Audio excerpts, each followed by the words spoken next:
Congratulations, you just finished your Become a CSS Superhero with Stylist training. You've learned a lot of great stuff, so awesome job to you on completing the course. Let's have a quick recap of what you've learned so you can give yourself a big pat on the back. In Stylist Superhero Basic Training, you learned how to set up a stylist project, how to auto-compile it. You then learned how to work with all the different stylist syntax options, whether you wanted to work with terse syntax or full CSS formatting. After that, you learned how to deal with child and pseudo element targeting using stylist nesting.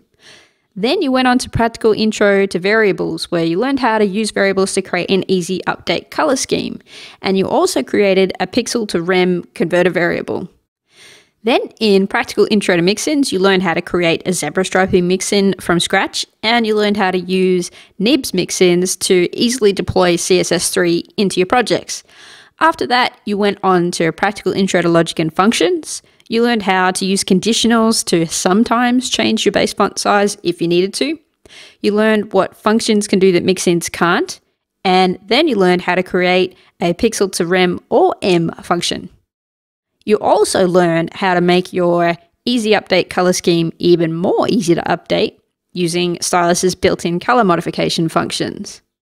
After that, you graduated on to learning Stylist superpowers. You learned how to use property lookup inside classes. You learned how to create a golden ratio driven layout. And you learned how to generate all of your H tag code with one line. So that's amazing how much you have absorbed. Really, really great job. So what can you do next?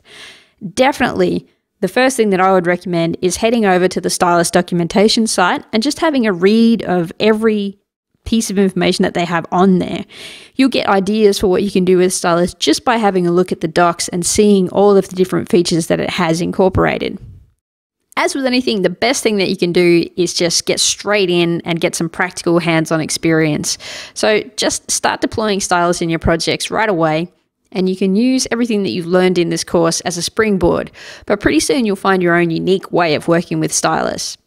So thanks so much for taking the Become a CSS Superhero with Stylist course. I hope you had a really great time and feel ready to create some superpowered designs. I'll see you in the next course.